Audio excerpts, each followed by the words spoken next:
Bendiciones, espero que todos hayan pasado un tremendo fin de semana. Doy gracias a Dios por la vida de cada uno de ustedes. Les bendigo en el nombre del Señor.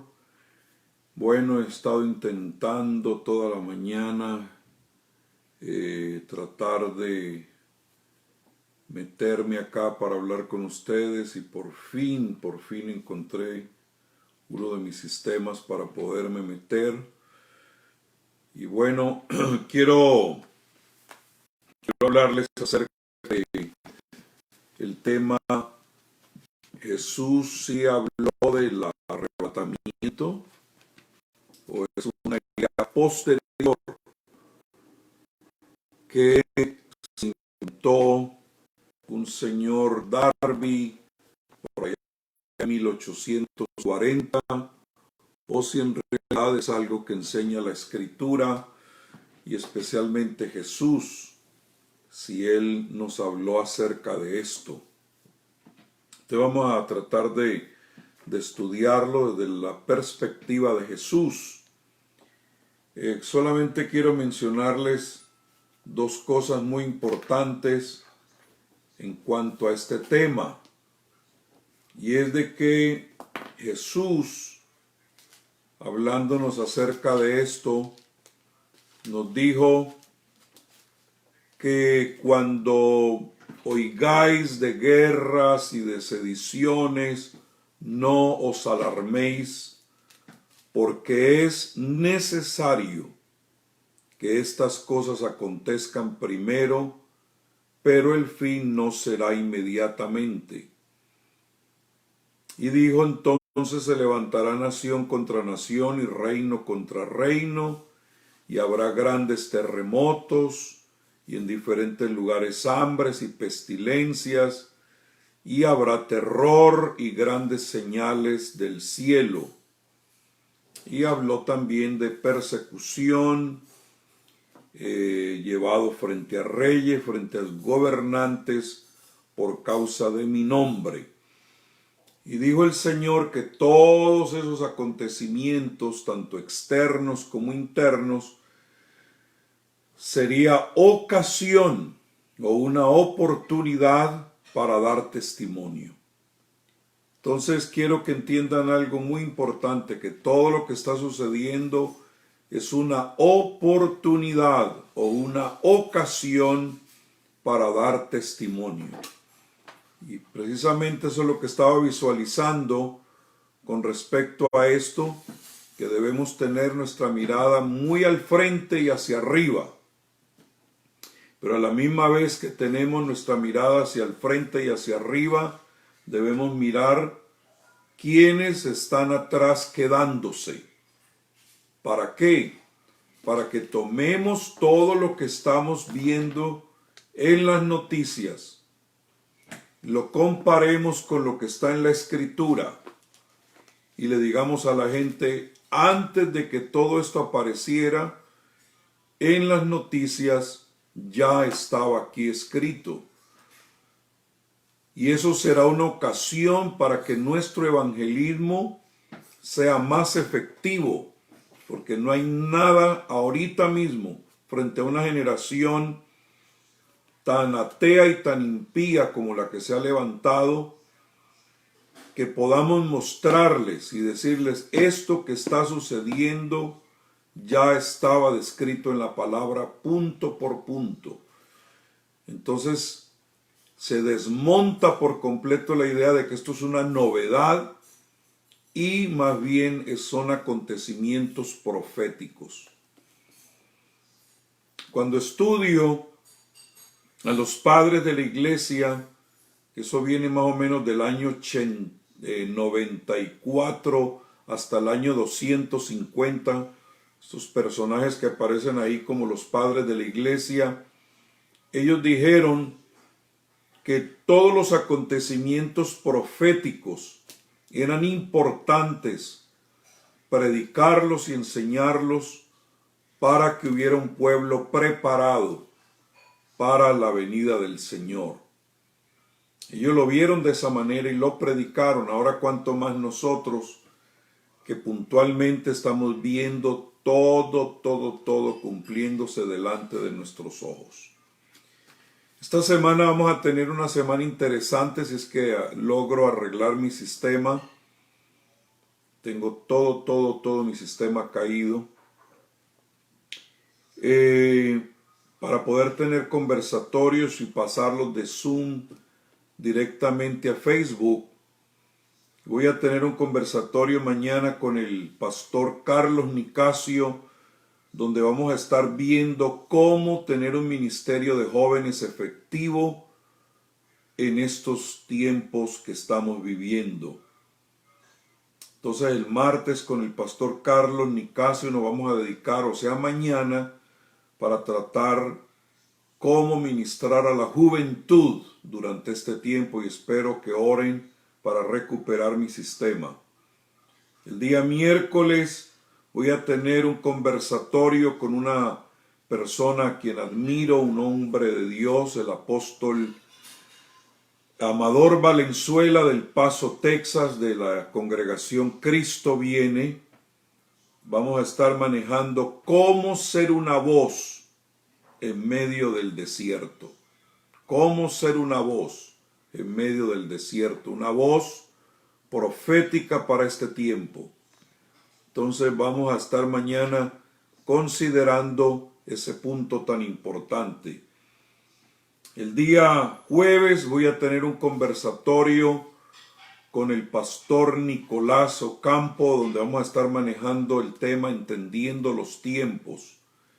Entonces, si pudiéramos utilizar el tema de hoy para añadirlo el día jueves con ese tema tan importante, entendiendo los tiempos. El día viernes voy a tener un conversatorio con el pastor y evangelista James Pérez sobre el tema cristianos libremente atrapados. Será algo novedoso lo que vamos a estar manejando ahí, cristianos libremente atrapados. Y el sábado voy a tener un conversatorio con nuestro amado Jonathan Colorado, Giovanni Colorado, y también va a ser como un foro, el pastor Jairo Araujo. Todo esto será a las 9 de la mañana, todos los días que les he mencionado, 9 de la mañana, California, y luego 11 de la mañana, Colombia, México, y las 12, Venezuela. Entonces vamos a estar manejando el tema cerrando la puerta al suicidio en todo nuestro ser. Estos son temas muy importantes que voy a estar manejando, y claro, el día jueves vamos a estar manejando por la tarde el tema de los matrimonios, siembra y cosecha, el poder de la siembra y de la cosecha en los matrimonios. Estoy volviendo al caso. Jesús dijo que lo que estaba sucediendo en todos estos días que estamos viviendo sería ocasión. Hermanos, si en algún momento usted puede respaldar todos los puntos que se mencionan en la Escritura en cuanto a la profecía, es ahora. ¿Por qué? Porque cada noticiero que está saliendo todos los días no es más que un respaldo para lo que está en la Escritura. Entonces, ¿qué es lo que sucede? Que cuando usted le muestra a la gente las noticias actuales y les puede comprobar que eso ya estaba escrito en la Escritura, van a preguntarte entonces cuál es la puerta a todo esto. Y vas a tener oportunidad, porque toda esta encrucijada que estamos viviendo tiene puerta. Y la puerta, él mismo se identificó diciendo: yo soy la puerta. Segunda cosa, muy importante. Jesús dijo: velad pues en todo tiempo orando, para que seáis tenidos por dignos de escapar de todas estas cosas que vendrán y de estar en pie delante del Hijo del Hombre. Ahora, si la iglesia va a pasar por mitad de la gran tribulación, o por toda la gran tribulación, o por todo el periodo de la ira, o todo lo que tiene que ver con el tiempo difícil para Jacob, ¿para qué nos pone aquí a orar? ¿Para qué nos dice que velemos? Sería una contradicción, ¿no le parece a usted que le diga a usted, oren pero con un propósito, y es para que seáis tenidos por dignos de escapar? Él mismo habló de escape. Entonces la doctrina del arrebatamiento no es como algunos lo han pintado, que es una doctrina inventada como un escapismo. El primero que utiliza ese término escapar es Jesús y nos pone a orar. ¿Por qué? Porque cuando usted lee, por ejemplo, el libro de Revelación, donde se habla de que a Juan se le abrió una puerta en el cielo y una voz le dijo, sube acá. Quiere decir que esta situación que estamos viviendo en estos tiempos postreros tiene puerta, tiene salida. Ahí aparece en el libro de Revelación el capítulo 4 y el versículo 1 dice, después de esto miré y he aquí una puerta abierta, ¿dónde? En el cielo.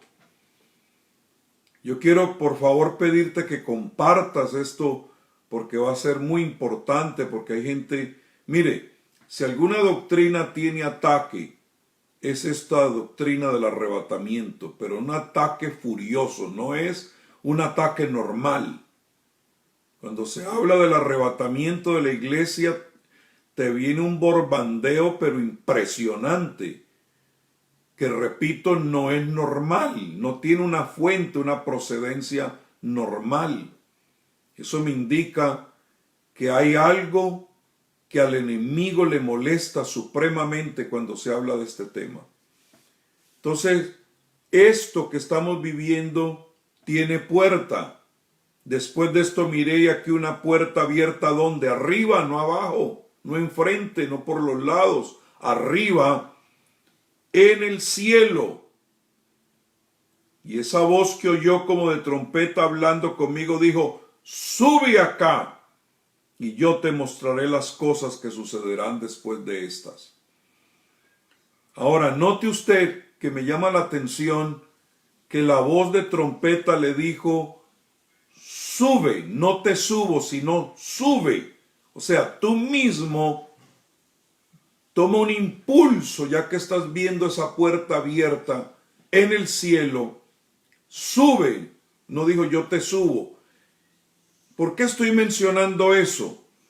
Porque cuando dice sube, quiere decir que va a llegar un momento dado donde nosotros vamos a sentir tal presión por los acontecimientos alrededor, como lo estaba viviendo Juan, que estaba en la isla de Patmos, estaba siendo perseguido, y cuando oyó la voz, no le costó impulsarse hacia arriba. Así vamos a estar nosotros durante el tiempo que aproxima el arrebatamiento, que cuando oigamos la voz como de trompeta y nos diga sube acá, hermano, estemos listos para arrancar. O sea, nadie aferrado abajo, sino todo el mundo listo para despegar, porque la presión, el deseo es más, cuando uno estudia el significado de la palabra harpazo o arrebatamiento o rapto, que es una palabra que les incomoda a muchos, algunos han dicho, ¿cómo va a venir el Señor a raptar a su iglesia si le pertenece? Solo un ladrón rapta. Pero no se debe aplicar de esa manera, porque más bien yo veo el arrebatamiento como una operación rescate, donde por ejemplo alguien está rodeado de secuestradores y se envía una unidad especial para liberar al que tienen cautivo. Entonces lo raptan, se lo llevan de medio de un grupo de secuestradores. Cuando yo leía antes las palabras que aparecen al final, que es donde se regresa nuevamente a la iglesia en la tierra, en el libro de Revelación, y presenta lo que la iglesia va a estar diciendo antes del arrebatamiento, dice: el que da testimonio de estas cosas dice: ciertamente vengo en breve. Y la iglesia, ¿cómo le responde? Amén, sí, ven, Señor Jesús. Note que la iglesia no va a estar diciendo: espérate, es que tengo unos negocios, es que tengo unos tratos, es que tengo unos planes. Hermano, cuando esa voz comience a decirnos: ciertamente vengo en breve, la respuesta, fíjate, él dice vengo en breve, da un espacio, pero ella le dice vente ya. Si usted lo lee textualmente, la iglesia le responde amén, sí, ven, Señor Jesús. No le dice sí, ven en breve, sino vente ya. Porque vamos a estar bajo una situación que ya comenzó, de tanta presión, que la única cosa que vamos a anhelar es: sube acá. Y nosotros mismos vamos a tener el sentido de urgencia. Entonces, entre tanto que estamos sintiendo la urgencia, porque nos van a presionar fuerte alrededor el sistema del mundo, necesitamos tomar esto como una ocasión para dar testimonio, para hablarle a la gente, para que no se queden. Porque, hermanos, yo estaba viendo las posturas que hay en cuanto a los tiempos finales de algunos teólogos. Por ejemplo, está el arrebatamiento postribulacional, el arrebatamiento a mitad de la tribulación, el arrebatamiento parcial y el arrebatamiento previo a la ira. Todas esas enseñanzas no le dan a las personas lo que se llama esperanza. La única doctrina que le da al pueblo una puerta, una oportunidad para gozarse y que anima a la gente a vivir en santidad, a tener una vida de oración y de evangelización a nivel global, es la doctrina del arrebatamiento de la iglesia antes de la gran tribulación. Yo no encuentro otra en la Biblia, ninguna otra postura que uno puede identificar plenamente, sino la doctrina del arrebatamiento pretribulacional, o sea, antes de la gran tribulación. Entonces, por favor, entiendan que esto es algo muy maravilloso que debemos considerarlo. Muy bien. Vamos a estudiar si Jesucristo realmente habló de este tema. Bueno, yo encuentro 3 partes donde Jesús habla claramente acerca del arrebatamiento, que por cierto, la primera vez donde uno lo encuentra así claramente, y vamos a procurar hacer un comparativo, es en Juan capítulo 14. Luego encuentras tú a Jesús hablando claramente acerca del arrebatamiento cuando le escribe a la iglesia de Filadelfia. Por cuanto has guardado la palabra de mi paciencia, yo también te guardaré de la hora de la prueba que ha de venir sobre el mundo entero para probar a los que moran sobre la tierra. Y luego, cuando uno estudia acerca de la palabra profética que Jesús da en Mateo 24 y 25, ya tú puedes descubrir ahí que el Señor también habla del arrebatamiento cuando nos menciona a Lot. Bien, en San Juan capítulo 14 voy a leerles las palabras de Jesús y vamos a ver desde qué ángulo Jesús lo está diciendo. Primero que todo, vamos a tomar en cuenta que estas palabras Jesús las dijo en el aposento alto.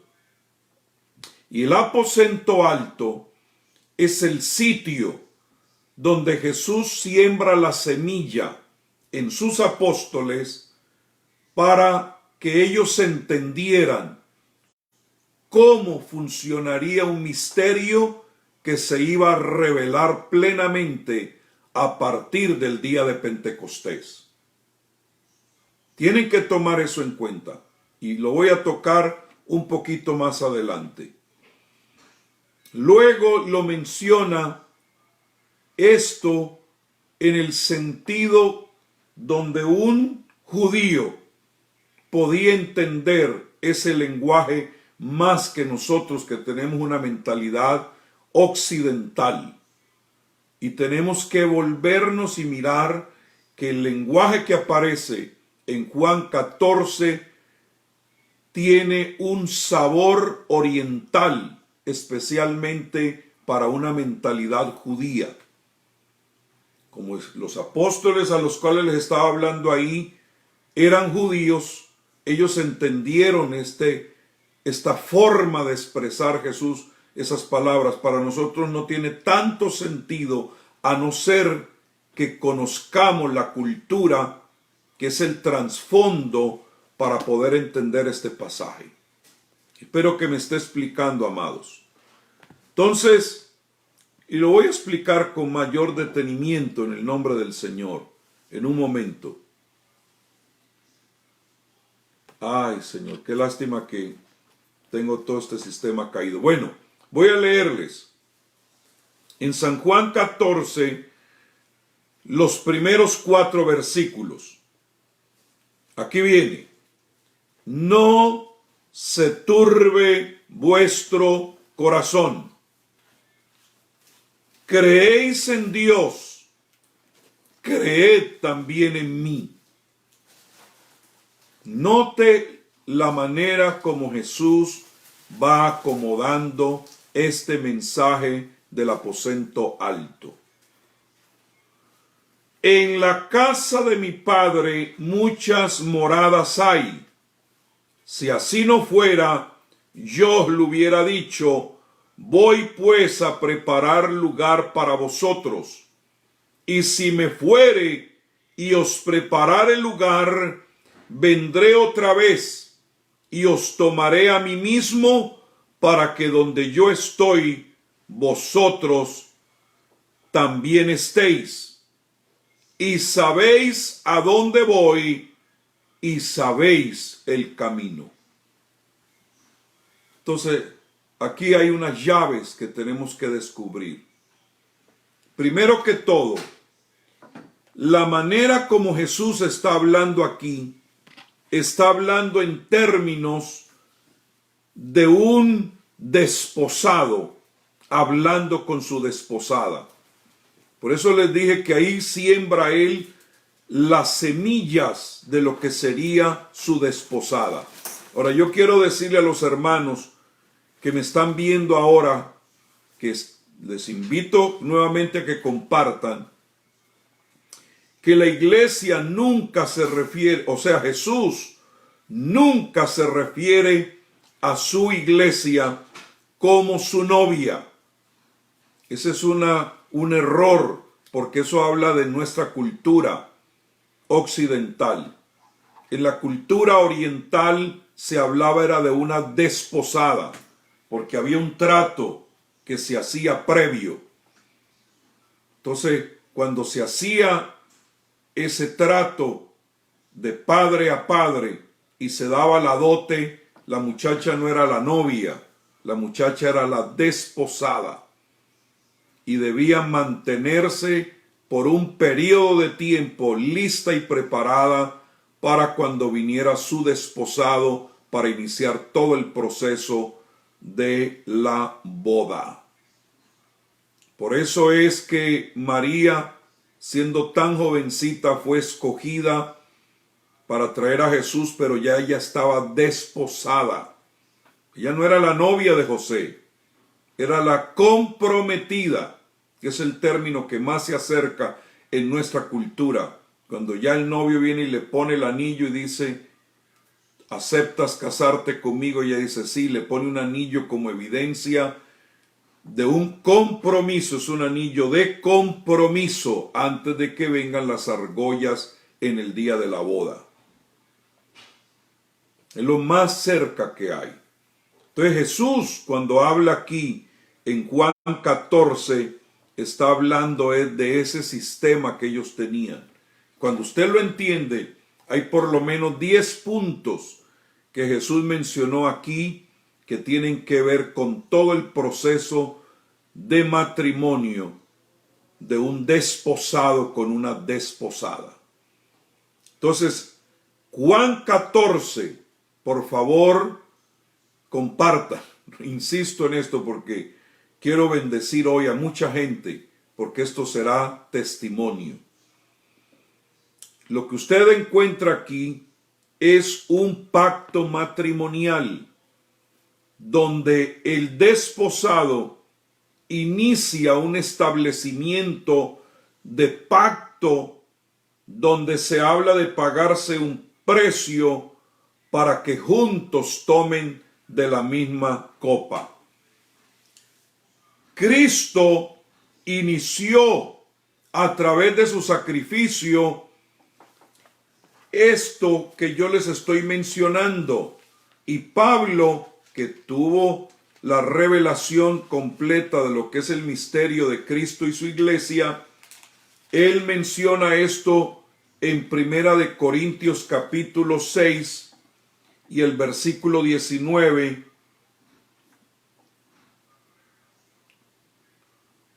Dice en Primera de Corintios capítulo 6, 19 y 20, ¿o ignoráis que vuestro cuerpo es templo del Espíritu Santo, el cual está en vosotros, el cual tenéis de Dios, y que no sois vuestros? O sea, ya eres una desposada. Porque habéis sido comprados, o sea, se pagó una dote. Por precio, glorificad pues a Dios en vuestro cuerpo y en vuestro espíritu, los cuales son de Dios. Porque Dios pagó la dote a través de su Hijo en la cruz del Calvario. En el 11:25 del mismo libro, dice de la siguiente manera, tengo una Biblia nueva aquí, mire lo que dice, asimismo tomó también la copa después de haber cenado diciendo, esta copa es el nuevo pacto en mi sangre, haced esto todas las veces que la bebiereis en memoria de mí. Acuérdense que están desposados y cada vez que levanten la copa que yo levanté en el aposento alto, deben acordarse que ustedes no se pertenecen, que ya fueron separados como una desposada virgen para Cristo. Cada vez que levantamos la copa tenemos que recordar que fuimos comprados a precio de sangre y debemos recordar que Él viene. O sea, no nos pertenecemos. Entonces, segunda verdad, ella era escogida de entre las demás doncellas y era separada. Ya comenzaba desde ese momento una preparación para la venida de su amado. Era ya considerada exclusiva de alguien que había pagado una dote por ella y que estaba aproximándose el día de la boda. Entonces, ahí es donde entra la santificación para el pueblo de Dios, que según Primera de Corintios capítulo 1, la santidad no es solamente para nosotros estar exhibiendo ciertas prendas, sino que tiene un propósito, porque es un asunto marital, de matrimonio. Primera de Corintios 1:2 dice: a la iglesia de Dios que está en Corinto, a los santificados en Cristo Jesús, llamados a ser santos con todos los que cualquier lugar invocan el nombre de nuestro Señor Jesucristo, Señor de ellos y nuestro. O sea, la santidad, según este proyecto de Juan 14, es guardar, ser una virgen pura para Él. Por eso Pablo, como amigo con un ministerio de preparación, dice: yo los estoy guardando como una virgen pura para Jesús. Vamos a verlo un poquito más adelante, ahí en Primera de Corintios. Note que están hablando con una mentalidad totalmente oriental y tenemos que identificarlo. Primera de... Dice: y esto erais algunos, mas ya habéis sido lavados, ya habéis sido santificados, ya habéis sido justificados en el nombre del Señor Jesús y por el Espíritu de nuestro Dios.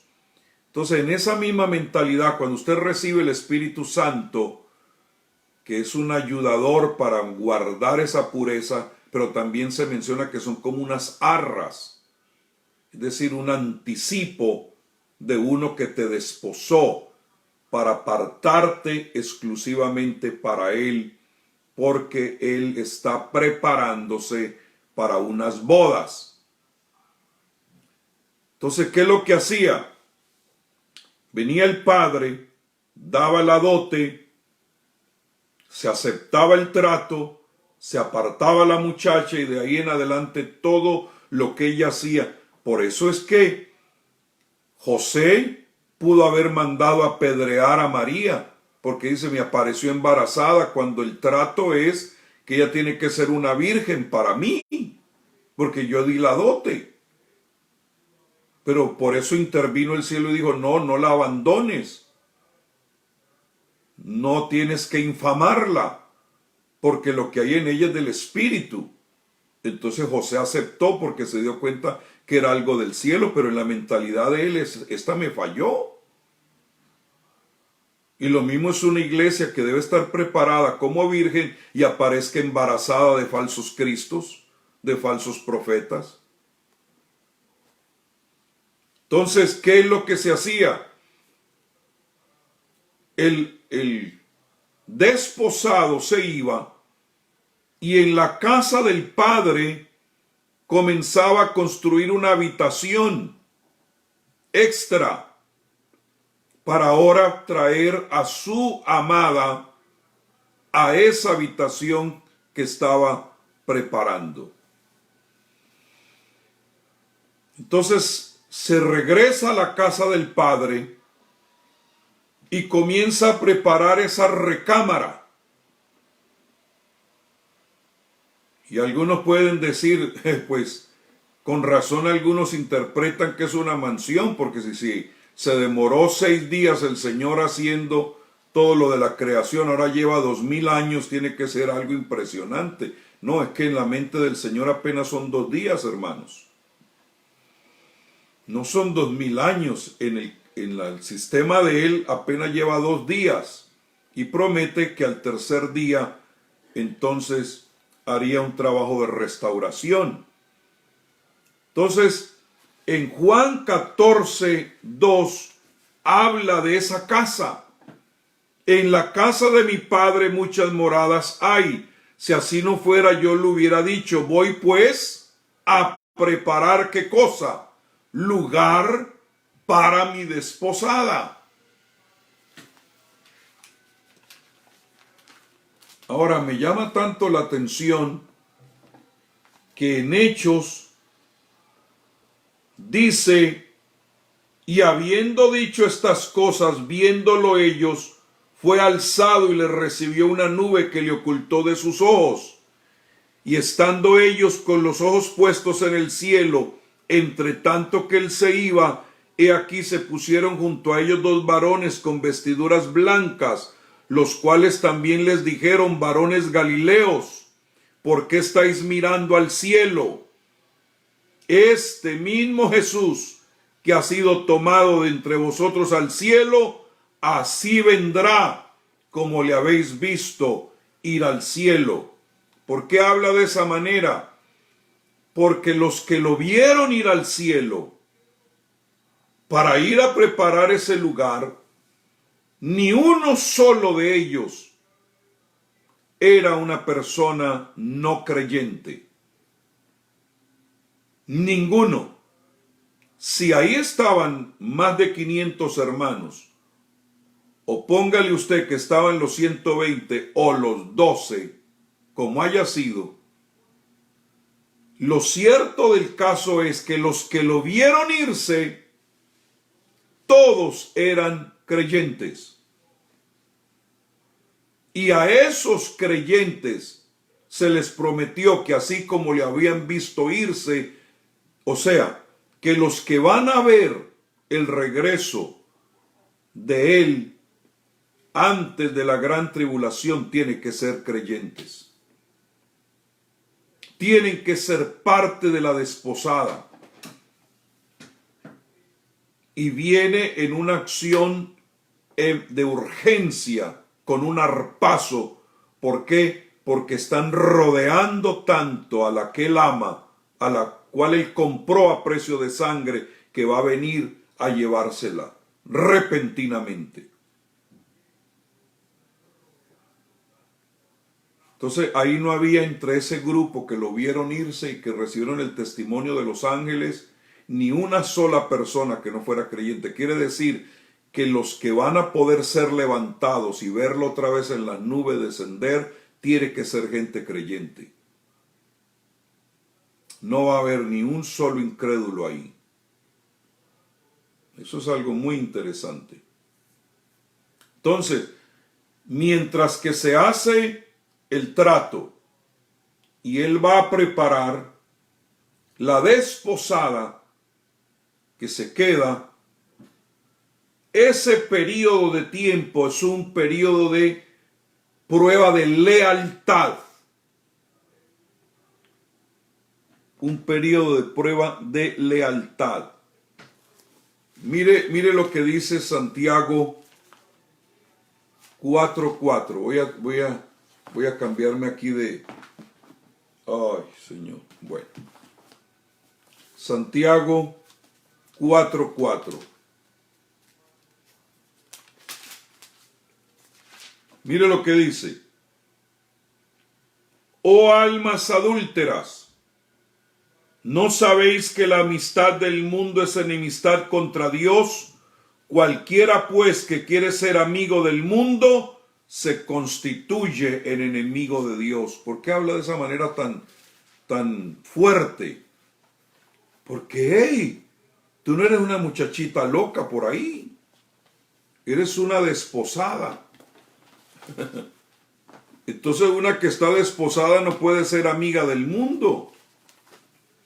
¿Por qué? Porque tiene su mirada puesta de dónde vendrá nuestro gran Dios y Salvador Jesucristo. La puerta está arriba. Ya se los mencioné al principio.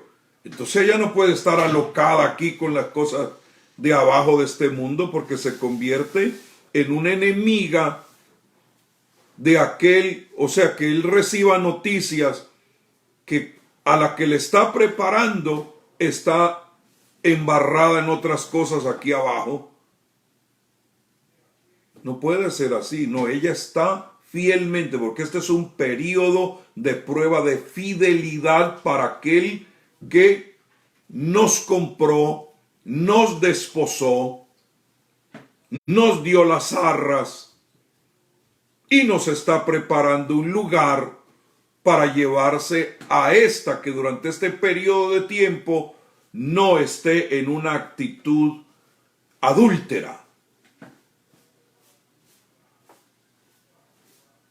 Por eso habla aquí de almas adúlteras. O sea, la iglesia verdadera de Jesucristo no es una iglesia adúltera. ¿Y por qué es adulterio? Porque ya está desposada. Y todo lo que no tenga que ver en una relación plena con Él, en la mente de Él es un adulterio. Porque la mujer podía ser adúltera por esa cultura desde que era desposada. Yo espero que me esté explicando.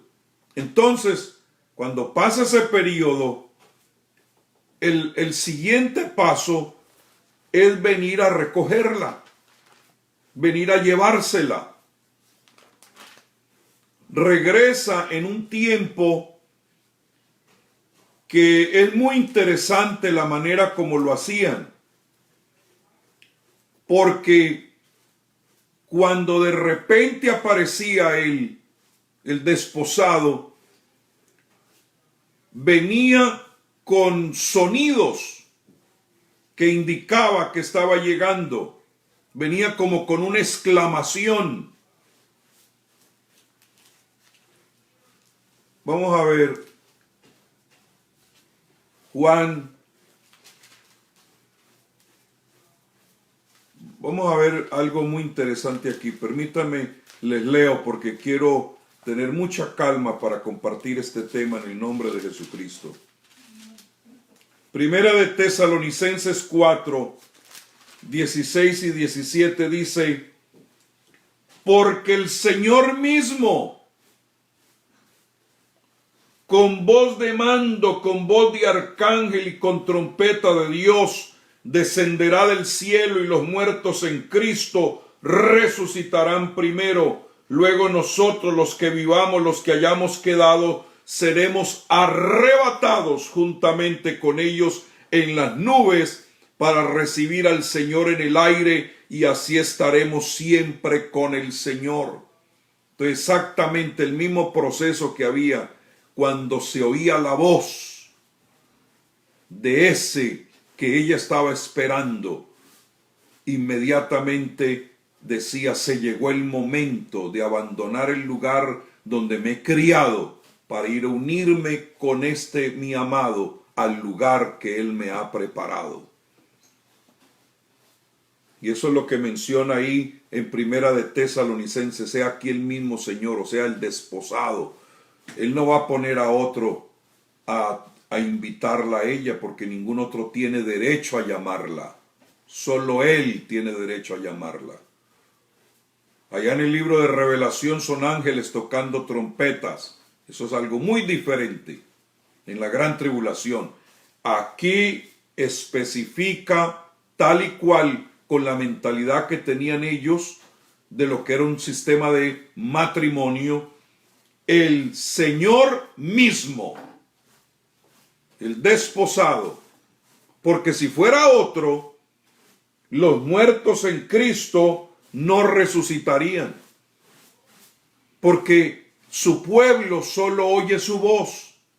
Entonces, si este fuera un ángel, como lo mencionan los señores que creen que la iglesia va a pasar por la gran tribulación, allá es un ángel tocando, y si es un ángel tocando, los hermanos que están dormidos en Cristo, que son parte de la desposada, no saldrían de la tumba, porque la iglesia no le responde a otra voz. Aleluya. Ahí se quedarían en la tumba si fuera un ángel o un arcángel. Pero ellos van a levantarse de la tumba Y nosotros los que vivamos vamos a ser transformados porque solo oímos una voz. Y es la voz de nuestro amado, el que constantemente desde allá de donde está preparándonos lugar, nos envía cartas de amor y nos hace llamadas por su espíritu. Ya hemos aprendido a oír su voz. Si alguno tiene oído para oír, oiga lo que el espíritu, ¿cuál espíritu es? El espíritu del Señor. ¿Qué otro espíritu va a ser? Entonces se quedarían esos hermanos allá en la tumba y nosotros no tendríamos manera de ser transformados si fuera un ángel o un arcángel. Por eso Pablo nos hace el favor de decirnos que es el amado, porque el Señor mismo, ahí ya y punto, con voz de mando. ¿Por qué tiene que ser voz de mando? Porque la voz de mando es la que se utiliza para resucitar muertos. Lázaro, ven fuera. Esa es voz de mando. Y viene con voz de mando para que las tumbas y la muerte suelte a los hermanos que han dormido en Cristo. Y con voz de arcángel y con trompeta de Dios. Porque esa trompeta anuncia que se llegó una nueva temporada. Entonces eso es lo mismo que presenta ya en Juan 14:3. Vamos a leerlo, que estamos estudiando Juan 14:3. Y si me fuere y os preparare el lugar, vendré otra vez y os tomaré a mí mismo. Noten eso, os tomaré a mí mismo, para que donde yo estoy, vosotros también estéis.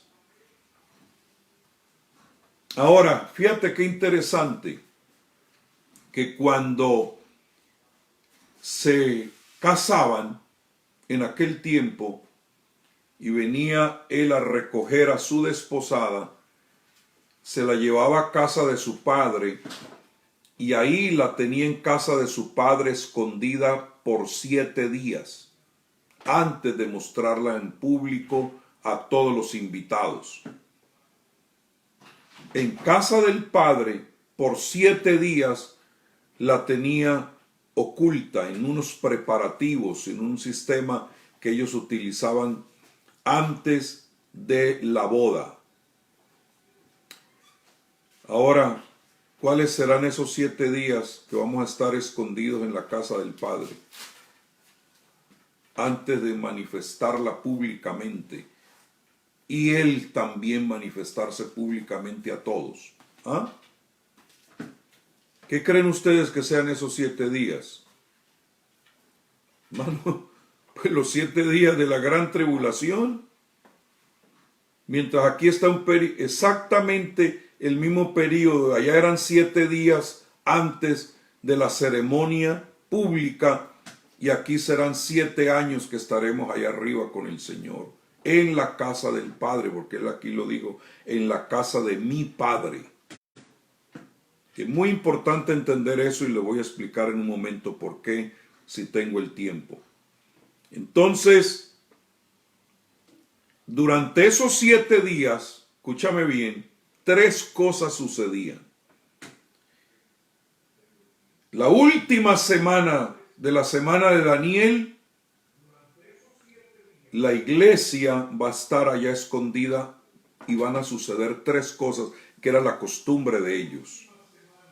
Primera cosa, la novia, como hacía un viaje, tenía que ser limpiada o purificada. O sea, se le daban unos baños de una limpieza y purificación. Era como un ritual de limpieza antes de la ceremonia. Bueno, ese ritual de limpieza va a suceder en el cielo con su iglesia también, y es lo que se conoce como el bema de Cristo, donde nuestras obras serán juzgadas, no nosotros, nuestras obras. Y de acuerdo al material con que nosotros hayamos edificado, entonces tendremos ganancia o pérdidas, heno, hoja u hojarasca, o oro plata o piedras preciosas. Entonces ese es el periodo de limpieza que vamos a tener allá, porque repito, eran 3 cosas que usted las tiene que encontrar para darte cuenta que Jesús sí estaba hablando de unas bodas y que para ello se la tiene que llevar antes de los 7 años de la gran tribulación para que esto suceda.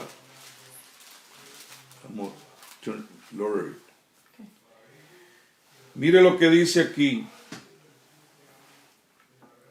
Y si sobre este fundamento alguno edificare oro, plata, piedras preciosas, madera, oro, hojarasca, la obra de cada uno se hará manifiesta, porque el día la declarará, pues por el fuego será revelada, y la obra de cada cual sea el fuego la probará.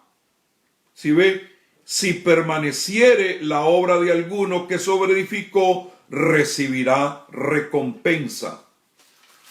Ahora, rápidamente, 2 Corintios 5:10 dice, porque es necesario que todos nosotros compadezcamos ante el tribunal de Cristo, para que cada uno reciba según lo que haya hecho mientras estaba en el cuerpo, sea bueno, sea malo. No está hablando de pecados, está hablando de tus obras. Lo hiciste para la gloria de Él, lo hiciste para beneficio de los demás o para llevarte algún crédito. Entonces, en ese proceso de limpieza de la desposada, el fuego va a probar las obras, no al creyente. Amén, porque ya va a estar allá arriba. Y eso lo vamos a manejar más adelante. La tercera cosa que tenía que suceder es que se ensamblaba a todos los invitados. Todos los invitados tenían que llegar, y eso usted lo encuentra ya al final en el libro de Revelación. ¿Por qué? Porque lo primero que había era una ceremonia en privado antes de tener una ceremonia pública. Y era con la gente muy allegada al padre de la casa.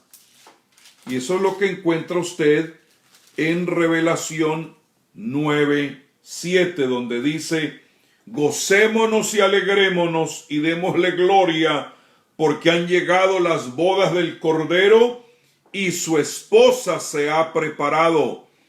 Y a ella se le ha concedido que se vista de lino fino, limpio y resplandeciente, porque el lino fino es las acciones justas de los santos.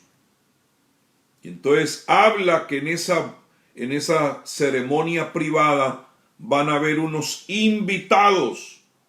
Y esos invitados, según podemos estudiar en la Escritura, van a ser los santos del Antiguo Testamento. Que ya ustedes saben que el Señor descendió y se los llevó del seno de Abraham al paraíso, al tercer cielo, donde dice Pablo, que un día subió.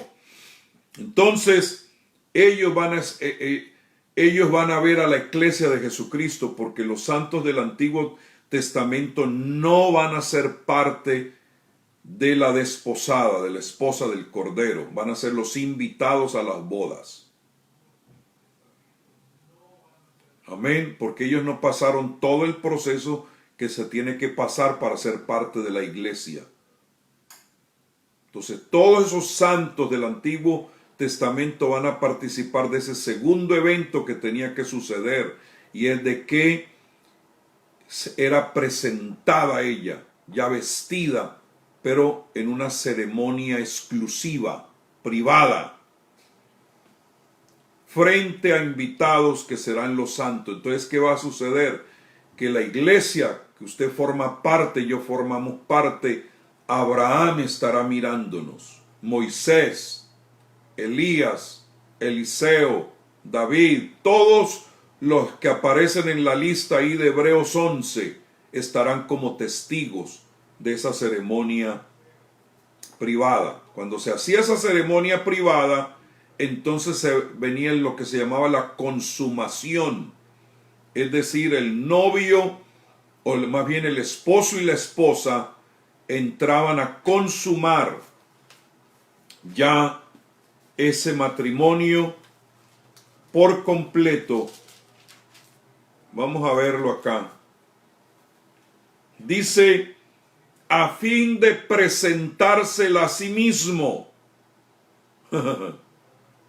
Una iglesia gloriosa que no tuviese mancha ni arruga ni cosa semejante, sino que fuese santa y sin mancha. En ese momento de consumación tenía que haber un testimonio de que ella era virgen, antes de hacer entonces la ceremonia pública. Y aquí es lo que habla, se la va a presentar a sí mismo y va a tener una comprobación de que ella es esa iglesia gloriosa, sin mancha, ni arruga, ni cosa semejante, sino completamente santa y sin mancha. ¿Por qué? Porque para eso Él la santificó, la purificó y la lavó. Ay, Señor. Y luego venía la fiesta pública, donde públicamente, básicamente se levantaba ese velo y comenzaba la fiesta de bodas. Vamos a ver.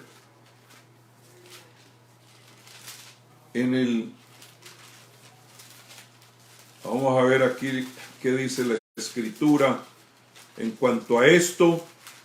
Espero que estén recibiendo algo, hermanos. Ahora no estoy bien, no puedo ver aquí quiénes están, pero en Colosenses capítulo 3, los versículos 3 y 4 dice, porque habéis muerto y vuestra vida está escondida con Cristo en Dios.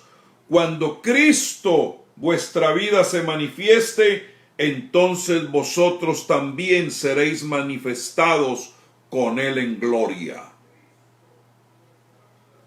Y en Revelación capítulo 19, versículo 9 dice, y el ángel me dijo, escribe, bienaventurados los que son llamados a la cena de las bodas del Cordero, y me dijo, estas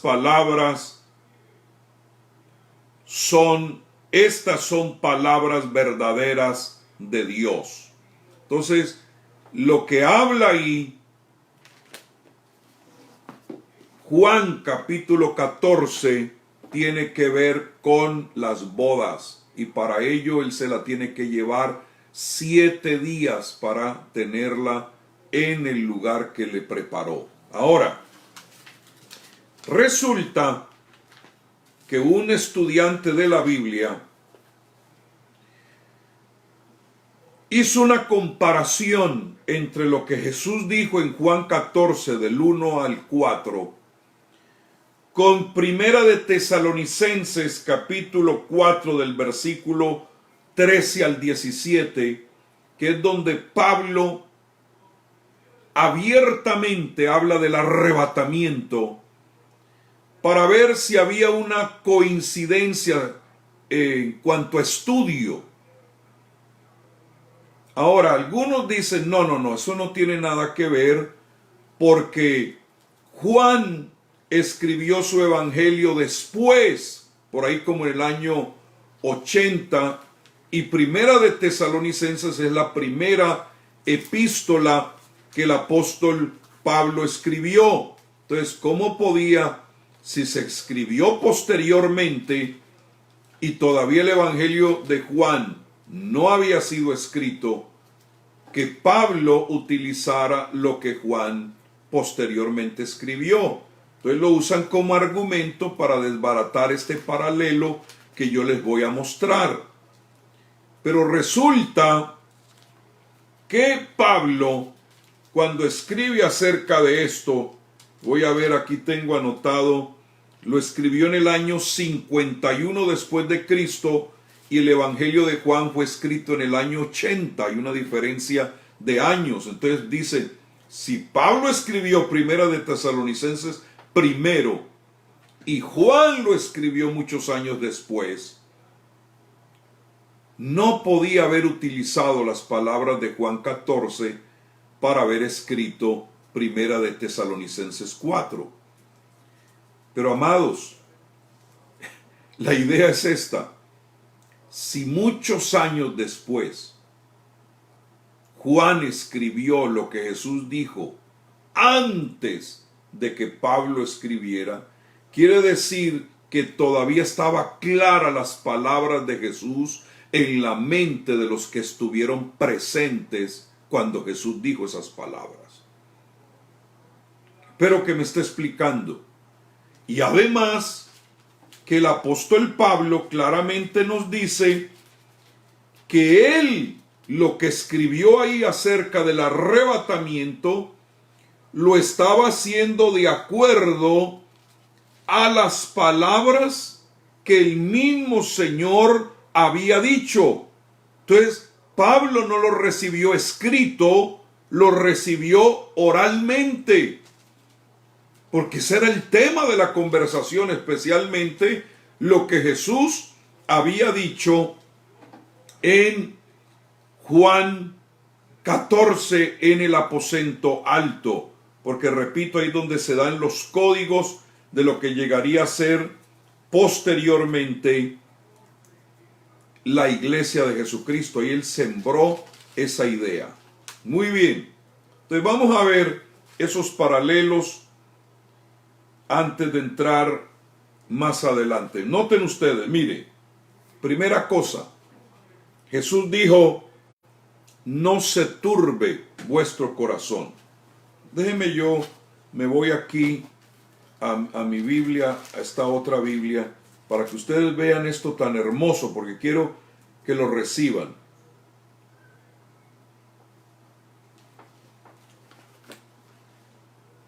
Pablo dijo que esta doctrina del arrebatamiento la decía él en palabra del Señor.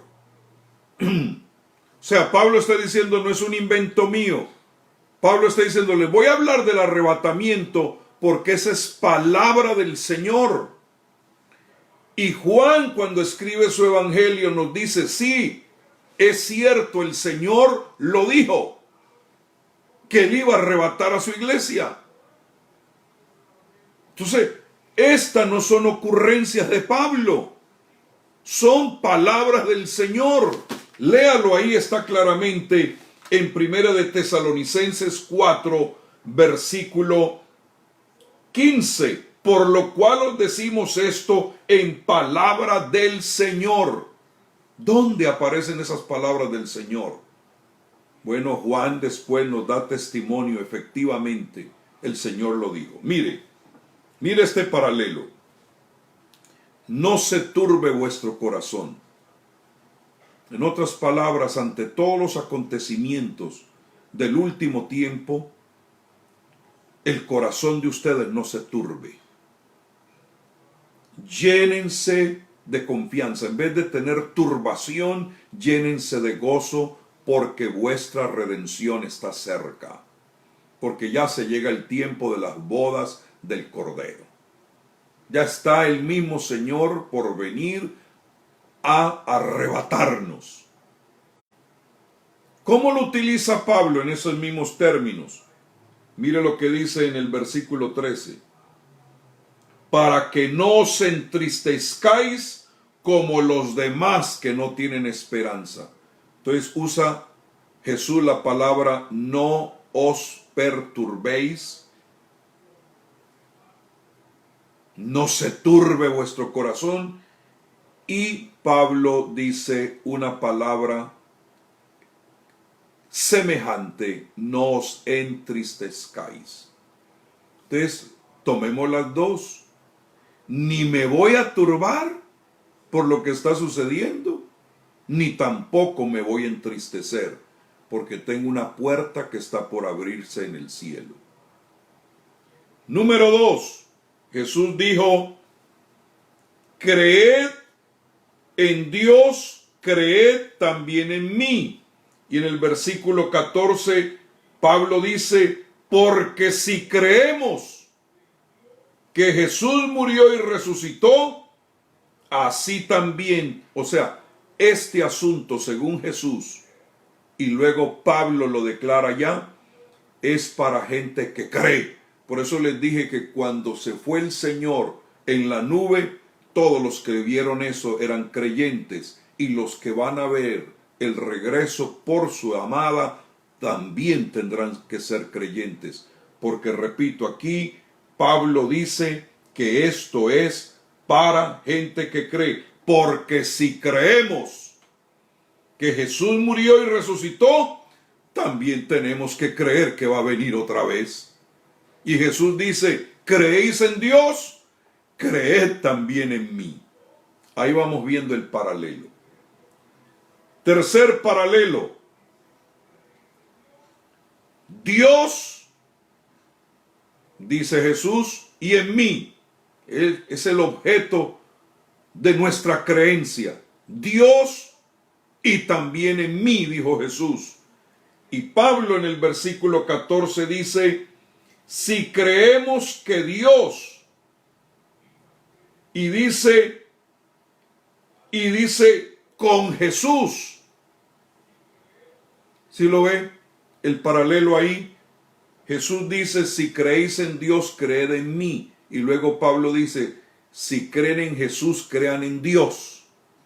Las mismas palabras. Luego en el versículo 2 dice, yo os lo hubiera dicho. Y en el versículo 15 acá Pablo dice, por lo cual os decimos esto en palabra del Señor. En Juan yo os lo hubiera dicho. Y Pablo dice, pues lo que él dijo, yo se los digo en palabra del Señor. En el versículo 3 dice, vendré otra vez. Vamos a ver cómo lo usa Pablo en el versículo 15. En cuanto a la venida del Señor. Jesús dijo, vendré otra vez. Y Pablo dice, en cuanto a lo que él dijo de su venida. En el versículo 3 dice, os tomaré. Oiga esa palabra, os tomaré a mí mismo. Y Pablo dice, seremos arrebatados. Jesús dice, os tomaré. Y Pablo dice, en palabra del Señor, los va a arrebatar. Entonces Jesús se habló del arrebatamiento. Versículo 3. A mí mismo. Y luego dice Pablo, para recibir al Señor en el aire. Jesús dijo, los voy a tomar a mí mismo. Y Pablo dice, para recibir a ese que dijo a mí mismo, al Señor en el aire. Y finalmente, para que donde yo estoy, vosotros también estéis. Y mire lo que dice el apóstol Pablo. Y así estaremos siempre con el Señor.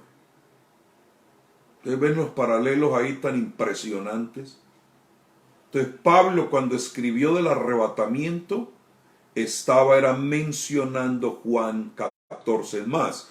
Los padres de la iglesia, cuando escriben acerca del milenio, de la gran tribulación y de la inminencia, porque a ellos les gustaba mucho usar más que palabra arrebatamiento, ellos utilizaban la palabra transpuesto, porque se basaba mucho en la experiencia de Enoc. Enoc fue transpuesto para no ver muerte. Ellos utilizaban más que palabra arrebatamiento o palabra rapto, utilizaban la palabra transpuestos, pero es la misma cosa. Así como Enoc fue transpuesto para no ver muerte, ellos decían, así también la iglesia va a ser transpuesta antes de la gran tribulación. Entonces hay unos paralelos impresionantes que nosotros podemos encontrar. ¿Por qué? Porque son casi idénticas.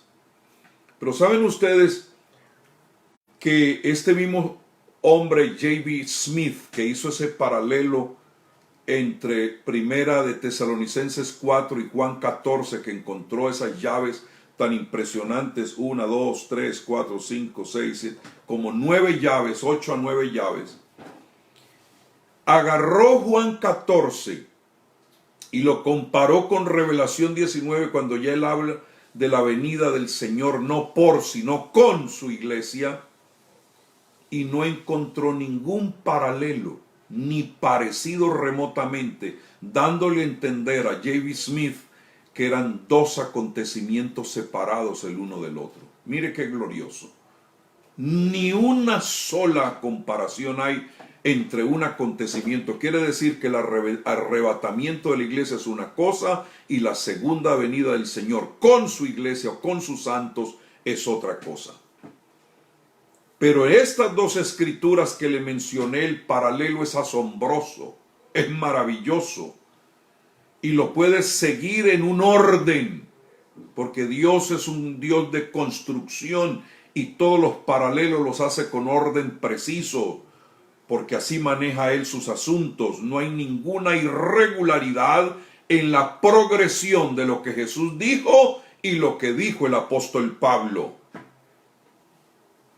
Entonces, hermano, quiere decir que según las palabras del Señor Jesús, seremos trasladados, arrebatados, tomados, os tomaré, para salir de la gran tribulación de esta tierra a las glorias que nos esperan en el cielo. Pero cuando comparamos la otra lista que aparece allá de la segunda venida del Señor, no hay ni relación, ni hay ningún tipo de conexión, y se hace imposible hacer un paralelo entre ambos pasajes porque no lo existe. Ni una sola palabra, ni un solo evento se puede comparar entre lo de Juan 14 y la venida del Señor con su iglesia.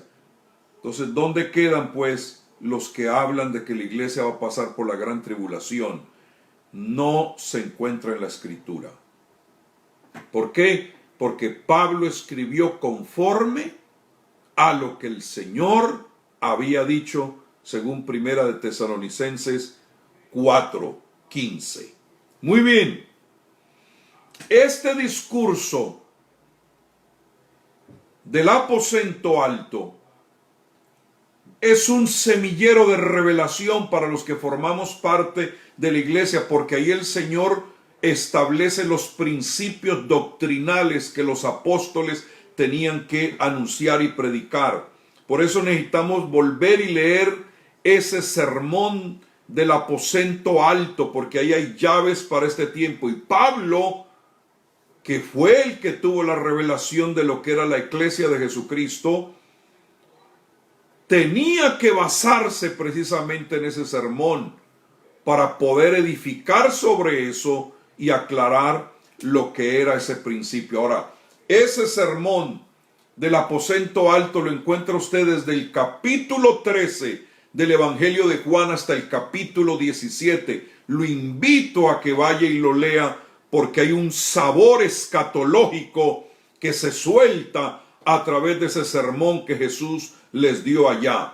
Los primeros padres de la iglesia, ellos tomaron en cuenta, como Clemente de Roma, como Ignacio de Antioquía y otros más, como Justino también, mártir, ellos y libros que se escribieron en ese tiempo que les mencioné, ellos tomaron Juan 14 como fundamento para hablar acerca de la doctrina del arrebatamiento. Y después no quiero entrar en muchos detalles de eso porque el tiempo no me alcanzaría ahora. Muy bien, vamos a hacer un estudio rápidamente de Juan 14. Primera cosa que encontramos es que Jesús anunció que Él se iba a ir. Ahora, eso es importante, porque es la primera vez que se habla de un encuentro no en Jerusalén para tomar un reinado, que es lo que se describe en todos los profetas, en la primera vez, cuando Jesús habla en Juan 14, la primera vez que se descorre un velo de revelación que ellos nunca habían oído antes, ni por profeta ni por la boca del Señor, y es: en la casa de mi Padre muchas moradas hay, y allá me los voy a llevar, para que donde yo estoy, vosotros también estéis. Y dijeron: wow, esto nunca lo habíamos oído, esto es nuevo, es noticia del momento, fresquecita, porque no hay relación hacia atrás. En ningún profeta, ni Jesús nos había hablado acerca de esto. Por eso les dijo: no se turbe vuestro corazón. O sea, no tengan miedo, porque yo les voy a dar un anuncio. Yo me tengo que ir. Yo me tengo que alejar de ustedes. Ay, Señor Jesús. ¿Se paró? Muy bien. Seguimos más adelante. Antes de la fiesta de la Pascua, sabiendo Jesús que su hora había llegado para que pasase de este mundo al Padre, como había amado a los suyos que estaban con él en el mundo, los amó hasta el fin. Entonces él ya sabía que tenía que irse, y como sabía que tenía que irse, les dio consuelo. Yo me tengo que ir, voy a la casa de mi Padre, pero les doy consuelo, es: no se turben, porque yo los amo hasta el fin, es decir, hasta que venga por ustedes, porque me les voy a llevar a un sitio. Por eso es tan significativo esto que estamos viendo ahora. Por eso les dijo: ¿creen en Dios? Crean también en las palabras que les estoy diciendo. Les puso la firma. Es decir, lo que les estoy diciendo se los garantizo. Por eso los que dicen: ¿ah?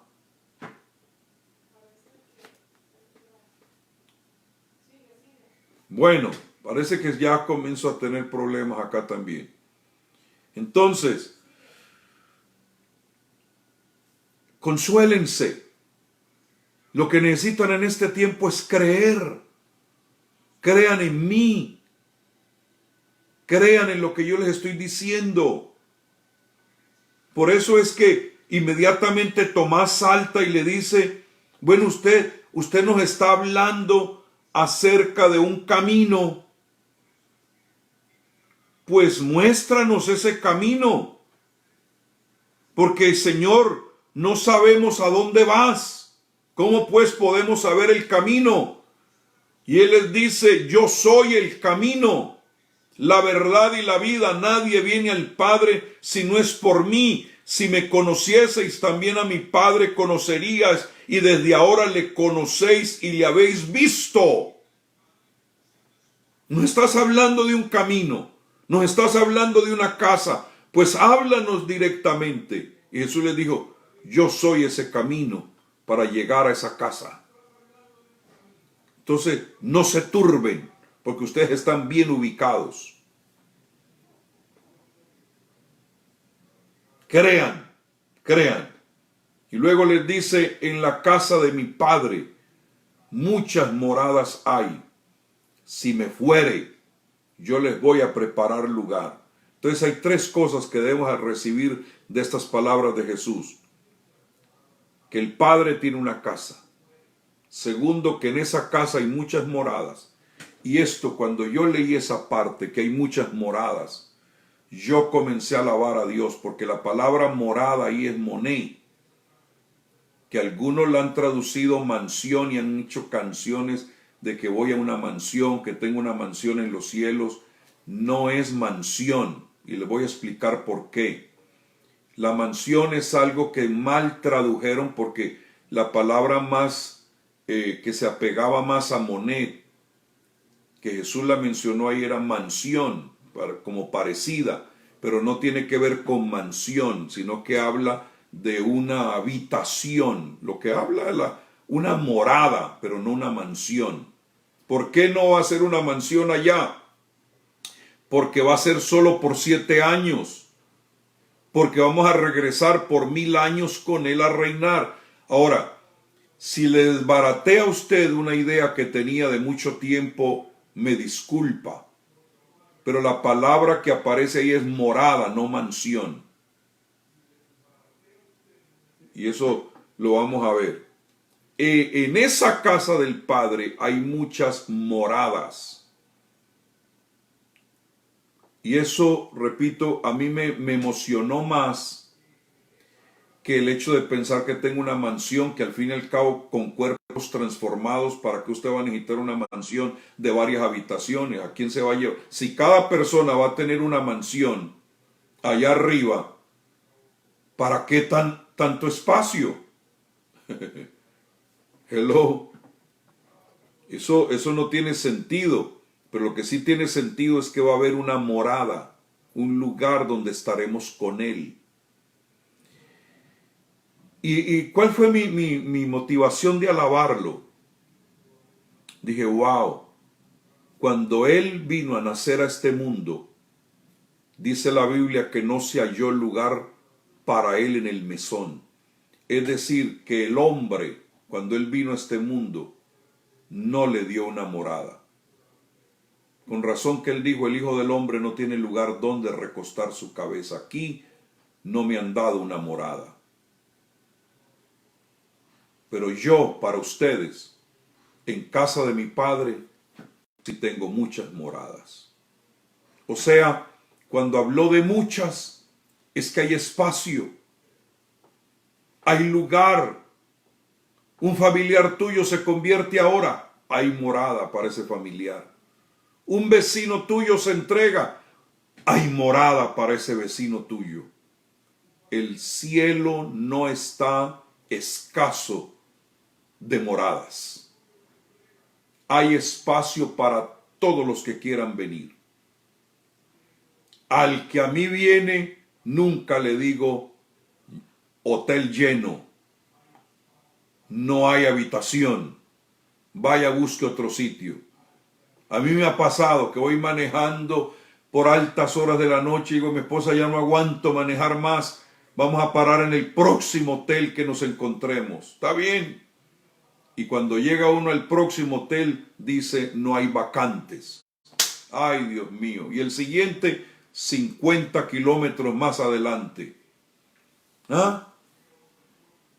Pero todo el que llegue a la casa del Padre encuentra moradas, encuentra lugar donde habitar. Ahora, la pregunta es, ¿cuál es la casa del Padre? Bueno, no les voy a leer, pero léalo usted. Es un lugar único y es el cielo. El Dios habita en el cielo. Deuteronomio 26:15, el Salmo 33:13 al 14, Isaías 63:15, Mateo 5:16, Mateo 5:45, Mateo 6:1 y versículo 9. ¿A dónde ascendió Jesús? ¿A dónde se fue Él? Veamos esa parte, porque Él dijo, donde yo estoy, vosotros también estéis. ¿A dónde se iría Él? Bueno, esta Biblia está traviesita. ¿A dónde se iría? Juan 17:5. Ahora pues, Padre, glorifícame al lado tuyo con aquella gloria que tuve contigo antes que el mundo fuese. Y en Revelación 3:21 dice de la siguiente manera: al que venciere le daré que se siente conmigo en mi trono, así como yo he vencido y me he sentado con mi Padre en su trono. Entonces la morada está allá arriba, y donde Él está, también nos quiere llevar a nosotros. Espero que se estén gozando. Muchas moradas, no es mansiones, que es como lo tradujo la Biblia Búlgata. Es la palabra moné, que es una vivienda temporal, como un hotel, que temporalmente, porque nosotros tenemos que regresar, hermanos, por 1000 años con el Señor. Entonces dijo, yo me voy a preparar lugar. ¿Lugar para qué? Más bien es para las bodas. ¿Nos iba a llevar dónde? De donde Él vino primero. Por eso dice la Biblia que ascendió. No se quedó aquí, ascendió, se fue. Esa misma nube que lo ha quitado entre vosotros, ahí en esa misma nube vendrá, como lo habéis visto, ir al cielo. Él dijo, donde yo estoy, quiero que ustedes estén conmigo. Voy a preparar, pero ¿qué es lo que sigue? Cuando yo me vaya, yo voy a regresar otra vez para tomarlos a mí mismo. Ay, qué palabras tan hermosas. Entonces, me voy otra vez, los voy a recibir para donde yo estoy. Eso es muy importante en ese capítulo. Voy a terminar ya hablándoles de algo que me parece muy interesante, y es lo siguiente.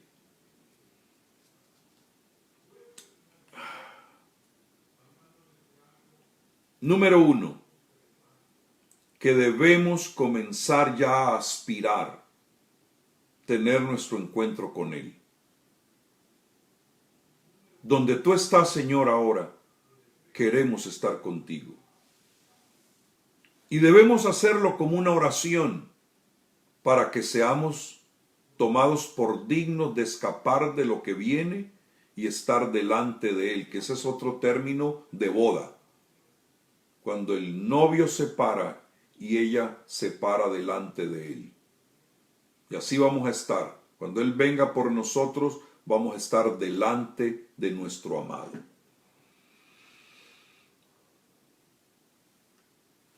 Esto de Juan 14, hermanos, es un misterio revelado a su pueblo, que no había sido dado a conocer, y además no solamente es un misterio revelado, es una promesa que tú y yo debemos recibir hoy, y que es una promesa que cuando usted la recibe por creer, se te quita todo tipo de turbación. O sea, ya basta de estar dando vueltas en la cama sin poder dormir.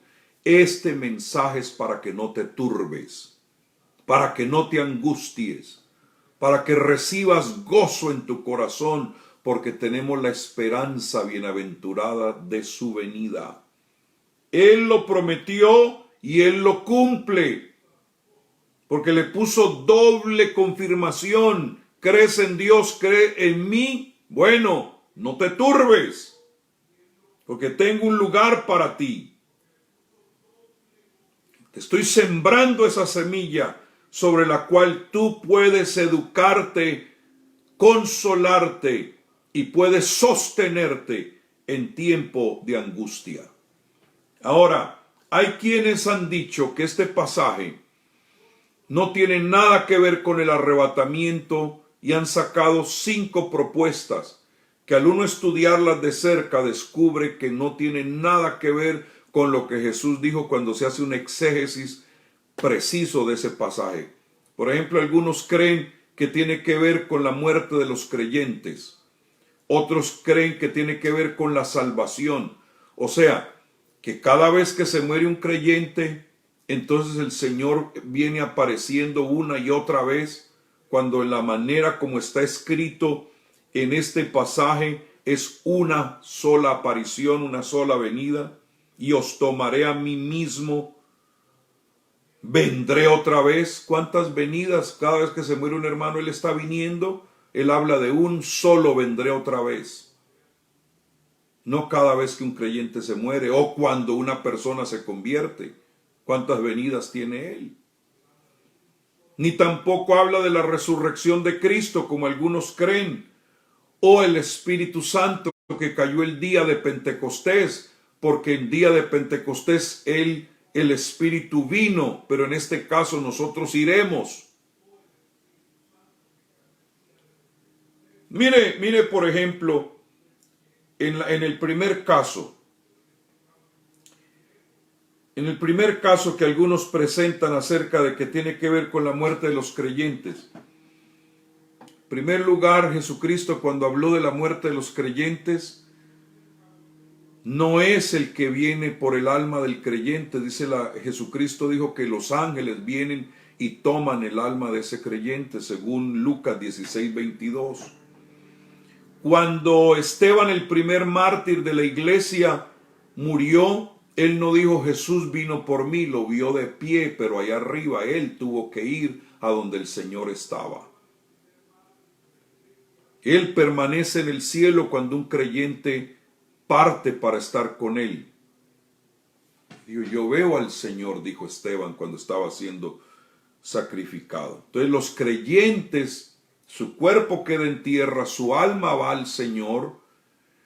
Él no viene, Él envía ángeles para... Y fíjate que me llamó la atención, hablando de todo un poquito, que cuando Jesús habla de que los ángeles vienen por el alma de los justos, cuando habla del rico malvado que va al infierno, nadie viene por él. O sea que es una transición solitaria. Cuando una persona comienza a bajar, viaja solo, no tiene un comité de recepción. Pero cuando un creyente muere en Cristo, Jesús dijo que los ángeles vienen, o sea, hacen un acompañamiento. Y yo me imagino que es por el cambio, ¿no? De partir de esta vida, una sorpresa, entrar a otra dimensión desconocida que uno nunca antes ha vivido. Los ángeles inmediatamente vienen y tranquilo, vamos para un sitio mejor. Pero el que muere sin Cristo no tiene acompañamiento, según yo pude ver aquí en esta escritura.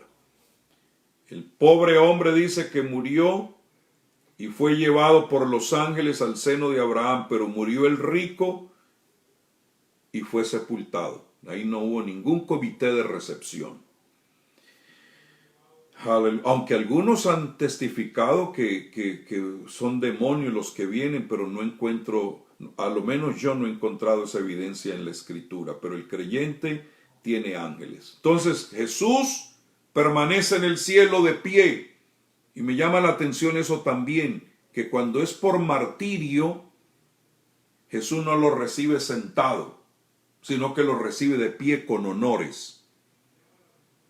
Por eso dice que lo vio de pie junto al trono. Y eso a mí me llama la atención del tipo de mentalidad que tiene el Señor cuando alguien es martirizado por su nombre. Él se pone de pie, como en un acto de honra. ¿Usted ha notado que, por ejemplo, cuando llega alguien especial, todo el mundo se pone de pie? Si llegó ahí una persona que uno no le tiene honra, uno sigue sentado. Pero si llegó a alguien que uno considera que amerita, uno se pone de pie para darle la bienvenida. Pues cuando murió ese héroe, dice que Jesús se puso en pie para darle la bienvenida. Entonces los santos van al Señor según 2 de Corintios 5:8. Él no viene, nosotros vamos a Él. Ahora, ese asunto de la casa del Padre, de moradas, donde yo estoy, vosotros también esté, ¿cómo lo explican entonces? Eso no es un asunto alegórico, eso es literal. Jesús estaba hablando de algo literal, casa del Padre, voy a preparar lugar. Él no nos estaba hablando por alegorías. Es una palabra literal, donde yo estoy, está lleno de contenido literal. Pero estos señores, para poderlo acomodar a su ciencia, a sus doctrinas, lo ponen como algo alegórico. Si fuera una sola alegoría, la paso, pero ya varias. Casa del Padre, moradas, lugar, donde yo estoy, donde yo voy, ustedes también estarán. Oh, hermano, me habla de que es algo que realmente existe ahora. Y que yo creo que si se fue a preparar lugar, él ya acomodó la última flor. Los últimos preparativos, porque algunos creen que voy a preparar lugares que él iba a ir a construir. Lo único que él está construyendo es su iglesia, pero voy a preparar lugar, o sea, lugar del matrimonio. A eso es a lo que se está refiriendo. Muy bien, hermanos. Esto es algo muy hermoso, pero yo quiero que oremos, porque siento que estamos llegando a ese momento donde Él está listo para recibirnos a Él, para que donde yo estoy, vosotros también estéis. Esa puerta arriba en el cielo se está abriendo y Él va a descender para que nosotros subamos a encontrarnos con Él en el aire. Y vamos ya pronto a escuchar ese sonido de esa trompeta, esa voz de mando. Oremos. Padre, en el nombre de Jesús, nosotros entendemos ahora que nos estamos preparando para el arrebatamiento antes de la gran tribulación, que es lo que yo entiendo en tu palabra. Si fuera la mitad de la gran tribulación, se quitaría un elemento poderoso en esta doctrina, y es la inminencia, que es lo que creyeron los apóstoles, predicaron los padres apostólicos y nosotros ahora. Ni tampoco después de la gran tribulación, porque desaparece también el elemento sorpresa. Solo hay una doctrina que nos habla de estas dos cosas: del consuelo que podemos tener, el no llenarnos de turbación, y la inminente venida tuya por tu pueblo. Y es este mensaje. Yo te pido, Dios, que tu pueblo se prepare para tu pronta venida. En el nombre de Jesús. Amén y amén. Gloria a Dios. Pues, déjeme le leo un versículo y ya me retiro, que está en Santiago capítulo 5 y el versículo 8, en el nombre de Jesucristo. Tened también vosotros paciencia y afirmad vuestros corazones, porque la venida del Señor se acerca. Voy a leerlo otra vez. Tened también vosotros paciencia. No te impacientes, que aquí, que lo otro, que dicen, que hablan, que viene, que ya que se soltó, que tenga paciencia. Y afirme su corazón, no se me acobarde, no se turbe, no pierda la esperanza, no se entristezca. Afirme el corazón, porque la venida del Señor se acerca. Quisiera leerles más, pero ya le paro aquí. Gracias por estar acá. Hemos estado orando por las naciones de la tierra. Ayer escribieron hermanos de Costa Rica, Nicaragua, Guatemala, México, Colombia, Ecuador, Paraguay, Venezuela. Estuvimos orando por estas naciones esta mañana, por algunos pastores que pusieron sus nombres ahí. Y bendecimos esas naciones y vamos a seguir orando toda esta semana hasta el viernes. Los hermanos me están diciendo que en Colombia es festivo hoy, como cosa rara, ¿no? Y que le siga. Bueno, hay más.